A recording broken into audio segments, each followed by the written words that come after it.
people! Welcome to another installment of D8 Live. Thank you very much for coming out. To those of you who are new to the show, it's great to see you. It's great to see some new faces. And those of you who have ventured back for a second or a third or even a fourth time, I'm amazed to see you. But it's great to see you all the same. Tonight's a very special night. It's the first night of our third season.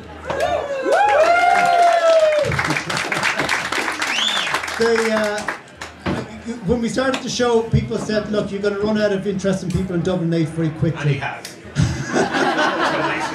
So we're venturing up to Dublin 10, Dublin 12 and even Dublin 6W. But anyway, they said it would never last, and look, here we are going into our third year and there's no sign of it ending. There's no sign. We've only scratched the surface, and if it continues on like this show will last longer than the Late Late Show. Or at least it'll last longer than Patrick Keelty on the Late Late Show. I'm actually surprised to see so many people out tonight because it's such a lovely day. I thought you might all be at the beach, you know, maybe kind of like Tom Hanks in Castaway, looking out at the sea, at the beach of Wexford, I should say, just seeing what might wash ashore. I thought that there might be kind of a little bit of absence here tonight, but anyway, that hasn't happened. We have a really interesting night ahead of us, interesting evening. We have one of the most instantly recognisable names and faces in Irish politics. Her name is Ivana Bacik.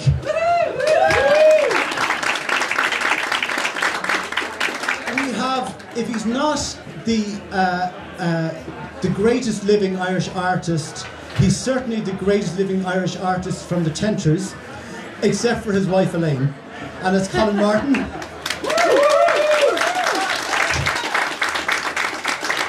We have the man who has reinvented the table quiz. Table quiz were so popular at one stage, and then someone decided to bring out mobile phones and Google, and effectively it ruined the table quiz because everyone's kind of checking their answers under the table. And then this bloke came along and said, I'm going to reinvent it, and I'm going to ask questions based on sound, and based on sight, and based on smell. And he's reinvented it, and he packs out this venue. I don't just mean this room, but this whole large room as well, every Wednesday night, for what is Dublin's most popular table quiz. And he's going to come along and tell us about it and maybe give us all a few questions. And his name is Colin McKeown.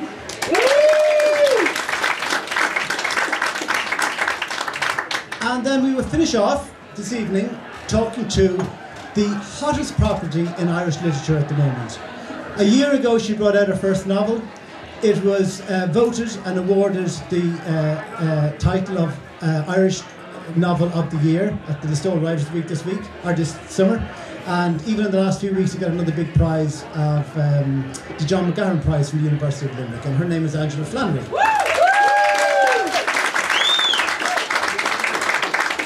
But all of these people, nice and all as they are, do I have to call security? No. Just not this time. All of those guests, nice and all and interesting as they are, they mean nothing. Nothing compared to our first guest, because he's the guy who came along here before any of you arrived and went around and put free beer on all your tables. And as we know in Ireland, a good writer is fine and not a bad politician is good, and an art, all these people are grand. But when it comes to the real winner in the room, it's the guy who arrived in with the big box of free beer. So here to tell us more about Rascals beer is Joe Donnelly. Thanks very much, Gerry. Thanks, everyone. Now, I would hate to let Joe think that he's going to get a soft interview by just bringing along free beer, but at the same time, I do have to channel people's questions and ask their questions on your behalf. So, would you like to tell us just why is it that Rascals beer is so tasty? Oh, well, says I can add almost. Well, you're in luck because, well, I mean, look, I think there's a couple of different ways to answer that question about beer, about locally produced beer. And in Ireland, the craft beer scene, or what we actually prefer to use the term local beer now, because craft beer sounds a little bit pretentious and it's a little bit off-putting for people, we've discovered. So the local beer scene in Ireland is about 10 years in maturity, which is quite young compared to Australia or the UK or the United States. For example, in the States it's almost 30 years old and has a 20% market share, where in Ireland it's just 3%.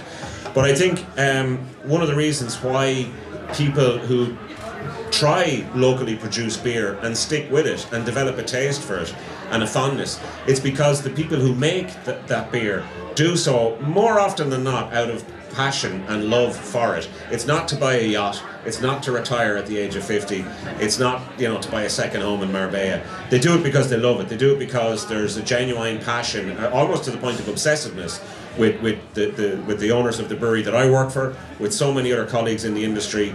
They're doing it because they really love the process. It's not necessarily about what were our sales like this month. It's about the process of making beer, and when something works and it goes down really well and they strike on something that becomes a hit, well, nothing can come close to that feeling, you know, as a brewer. So tell us about Rascals then. Obviously you're up in Inchicore. Yeah, we're up in Inchicore. We're just across from the Oblate Church. Maybe some of you have been to Rascals. Yeah, it's just on Tyrconnell Road. So it's a husband and wife team. Emma and Cahill are the two owners, and they set up the brewery in 2014. But we opened up in Inchicore in 2018, in November 2018, and we kind of expanded the brewery, and we built the restaurant and the tours, and there's an off license there and so on. So it's kind of like a bit of a hub, you know. And those kind of buildings are on every street corner in Melbourne or in, you know, Vancouver. But really in Dublin, it's still technically the only one of its kind, a pizza, tap room, bar, and a brewery as well that does tours. So we opened up in Inchicore, and, you know, to be honest, I can say genuinely that our expectations have been exceeded. Not necessarily in terms of, you know, profit and end of year financial results. The reception that we got locally from people, the way in which the community has embraced us, like 60% I'd say of our business is local people within a mile or 2 miles. We get involved with the community. We do a lot of sponsorships from sports organisations to clubs to charity fundraisers, and that comes back tenfold. And I think that's been probably the most rewarding thing, or the best thing that gets you out of bed each morning to go to work, is the fact that we really kind of did make something in Inchicore. We have made something in Inchicore, and it's lovely. Like it's really just gives you that sense of reward. And why did you pick Inchicore? Well, I wasn't involved in the decision-making process, Gerry. I think because probably a number of different reasons. What was that? A number of different reasons, I would say. You know, it wouldn't have been as expensive as, say, Stony Batter or somewhere like that. But also, Inchicore is a really nice neighbourhood. You know, like I said, the people there are 100% authentic and genuine. And if you're anything other than that, they'll call you out. And that kind of suited us, because there's no airs or graces, you know, like it's, you know, we're sincere about what we do locally with the community. So there wasn't any major specific reason for picking Inchicore, but I'll tell you one thing, it was a great decision in hindsight. So in May, our show in May, we had Vicky from Still Garden. Yeah. And just explain to me the relationship, because when we look at your building in Inchicore and we see Still Garden, are you guys the same company? You're the same building? We're not the same company. We have a shared business partner. Vicky's partner is one of the main kind of shareholders in Rascals, and he owns the building. So there's a small team, so to speak, of people who are behind the business, and that's where the relationship comes from. But Still Garden are brilliant. Like what they've done is class up in Inchicore. Like I don't know if you're aware, but up at the edge of Golden Bridge Industrial Estate, right across from the church, there was a bank beside Expert Electrical, and it used to be a dumping ground, like fridges, bags of domestic waste. And Pat, who's Vicky's partner, who owns the building, he reclaimed the land and made it into a linear garden where they grow botanicals, fruit trees, there's little benches, so like people come and sit and walk the dog or bring their kids and have an ice cream during the summer, or like it was literally a dumping black spot, and he did that, and like I just think it's an amazing thing, and the community really benefits from it. Yeah, it's deadly. Like it's a lovely contribution to make. So, what's next for Rascals? I mean, you've got good name recognition in the Dublin area. I have no idea if you have outside Dublin, and then are you planning international as well? Yeah, well, I mean, world domination obviously is first on the list. Well, I suppose gets bought by Heineken, and then we all retire. No, none of that. That won't happen. Or will it? No. We want to... Export is a very difficult thing to do for an Irish brewery. You almost need an employee whose sole job is to explore export markets and get out there, and that's very difficult. So we'll hold off on that for the minute. We do hope to develop the upstairs of our building properly and make it into almost like a second venue or a private space to hire. And then we have a new sales manager, and he's a brilliant lad, and we want to, of course, double down in Dublin and make sure, you know, that we're in as many pubs as possible. But we are already in Belfast, Galway, Cork, Limerick, Waterford, Mullingar. You know, you just try and grow your sales. It's as simple as that. Like, you know, really and truly, the bottom line isn't necessarily really fast growth. The bottom line is future-proofing the business and everyone's jobs in it. Like, you could absolutely chase and really go after and aggressively try and get taps and aggressively try and get into supermarkets and reduce your margin. But you know, that could really backfire. And we've seen it backfire with some of our brewing colleagues. So I really, that's why I enjoy working with Colin and Emma. Their heads are screwed on, like, really, you know, properly. So we're going to do a tasting. Yeah. There should be at least one glass and one can of beer for everybody in the audience. So this is... If you haven't already opened it, when Joe signals, you can open it. Oh, listen, I'll tell you what, let's open it now, lads. It's Friday, right? Oh, here, I'll get you one. Here.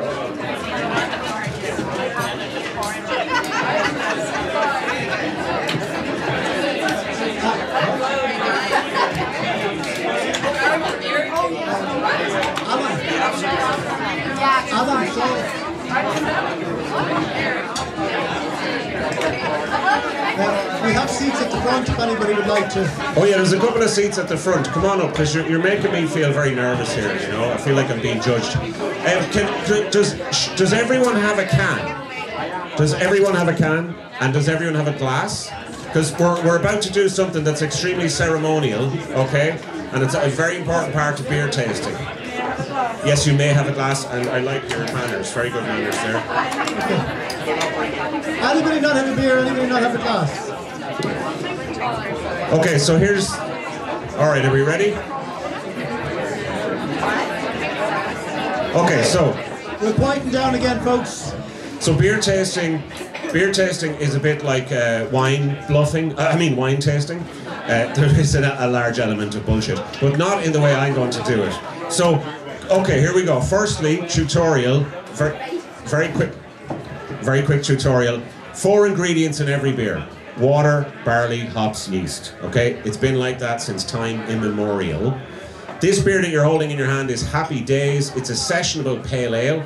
So that means you could go on the session with it and you won't feel too bad the next day. It's 4.1%. That's what sessionable means. Okay? When I used to give tours to overseas visitors, say in America, they go, wow, what is sessionable? And then after a few tours, there was a number of Irish people who said, well, why do you keep saying sessionable? What's that? And I took it for granted that we all knew it means that you can go on the session and you won't have a bad hangover. Because there's a perception out there that all craft beer is really super strong and you're dying the next day. So anyway, this is 4.1%. So, and it's pale ale and it's gorgeous. So first thing first, tip a little bit into your glass, decant a little bit, okay? And now we're going to do the smelling. The smelling is just chef's kiss. There's a number of different ways to smell your beer. This is all true. I'm not making this up, right? I'm going to rank them from least pretentious to most pretentious. So the first thing anyway is give it an old swirl. Give it a swirl. Counterclockwise. I'm joking. Anyway, either. So the first smell is, and I like to say, and this is the most unpretentious, you know when you wake up in the morning, there's a shirt or a t-shirt on the floor, and you go, will I get another day out of that? Oh, gee, that's what I want you to get your nose in. Right, come on, let's do it. Come on. Right, get your nose in. All right, so really... Yeah, that's good. That's fresh. That's the least pretentious way. The second way is and these are all true. The second way is you put your hand over the glass and you do that. You swirl it ever so slightly. I don't know why. Take it off. Have a quick smell. You'll probably just smell your hand. The last one is my favourite, and this is a genuine one that I've seen happen with some beer people, okay? Genuine. This is what you do, right? Hold it slightly over to your left like that. Give it a little gentle swirl. You ready for this? A little gentle swirl. Bring it under. and do that. I swear to God. That is true. That is a true. Just bring it under the nostrils and then see what happens after. Nothing fucking happens. It's just a beer. Right, okay. That was a bit of crack, but I mentioned that one of the 4 ingredients in every beer are hops. And hops are a plant used for bittering, usually. But also, with craft beer in particular, hops, American hops and Southern Hemisphere hops, give different flavours and aromas ranging from tropical fruits to citrus fruits and all sorts of stuff in between.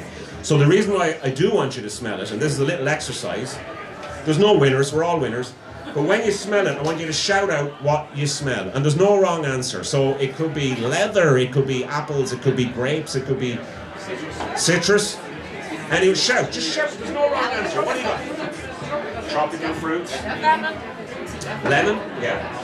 Anything else? Which? Elderflower. Brilliant, brilliant. Good mannered and also really knowledgeable about stuff as well.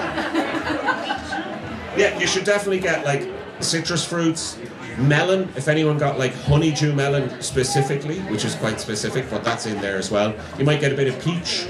You might get some apricot. There might be some grape as well, a little bit of white grape. When I said there's no wrong answers, I really do mean that. When I began, I came from a non-beer background when I began in Rascals 5 years ago, and I was awfully intimidated by people doing beer talk in the early days, and I didn't want to make a fool of myself.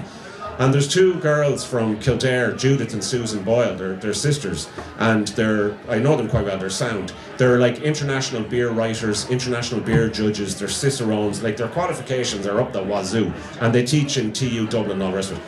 And I remember Susan saying to me, don't be worrying about that. Don't, people go over the top. Say what you smell. And if that's what you smell, then that's the truth. It doesn't, don't be, that's what I said, like the comparison with wine. With wine talk, there's an awful lot of what, with beer, it's kind of the same. But really and truly, say what you smell. And if that's what you're getting from it, then fair enough. So, let's have a taste. Why don't we just I'm doing enough talking. So while we're having that taste, Joe was good enough to bring along a few spot prizes. Yes, that's right. Now what we'll do is, what's the first prize you got? Well, you can give it as a prize bundle, or there's 3 prizes. Well, no, there's 2 prizes. You don't want to give away the T-shirt as a single prize. I mean, that's a bit, Well, we could, no, we Do you want to do that? Yes. Okay. It's your gig. It's your circus, not mine. We will offer a T-shirt. The slogan is very important, because I take my copywriting very seriously. And the slogan, if anyone is a fan of Father Ted, they will see that it's, I hear you're a rascal now, Father. So that's my pride and joy. So that's a pretty cool T-shirt. Very good. We have a question, and I'm going to recycle a question I happened to have asked a few months back. But what is the nearest Lewis stop to Rascals Brewery? Who said Black Horse? And a T-shirt. You, sir, have won a T-shirt. Well done. Well done. That's a nice prize. That's probably the best one. The tours. The tours, yeah, 4 premium, and the boombox. This is a gift pack. This is a gift pack we have. It's got 4 of our beers, a 330ml branded glass, and then this QR code. You scan your phone, and it brings you to over 30 playlists, guys. That's right, over 30 playlists. So that's why we call it the boombox, Well, I'm going to hold one back for the winner of our quiz in a while. So which is the better one that you should hold back? That's definitely better. That's for premium brewery tours. Premium brewery. Yeah. Not the regular one. Premium. Right. This is not, you won't be slumming it with the plebs, right? Right. The plebs are the people who actually pay for the tickets, right? Totally. Okay. So let's boombox there. We need actually, you know what? Colin. You gave me a question during the week. Are you ready for it? What is the first movie Tom Hanks was in that was a sequel? A sequel. Toy Story. Who said Toy Story? Look at that.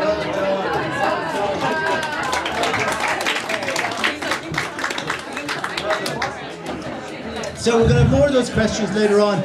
We're going to say goodbye to Joe in just a minute, but just before he goes, is there any questions from the audience you want to ask? Yeah, genuinely, if there's anything you were ever wanting to know about beer but were afraid to ask, then please do, because I always enjoy trying my best to answer questions. and not feeling intimidated. Maybe there aren't any, but shout if you have any. I did want to just say just about that beer, Happy Days. There's 4 different hops in it, 4 American hops. There's Eldorado hops, Strata hops, Mosaic hops, and Cascade hops. They're very commonly used in pale ales and IPAs. They're the constituents that give you those fruity flavours and aromas. We added some oats and wheat. So oats, as in literally bags of flahavins, we put that in for 2 reasons. One, it gives you a bit of a smoother mouthfeel, so it's not so bitter. And then also it gives you a little bit of body. It adds a bit of body. And of course it has yeast and water. So. And you can learn more about it if you come on a tour to Rascals, and it's got a beautiful pizzeria. Yeah, that's just right. Like here. Yeah, Lots of beer. It's on the Lewis line. Really interesting place. Can I thank you so much?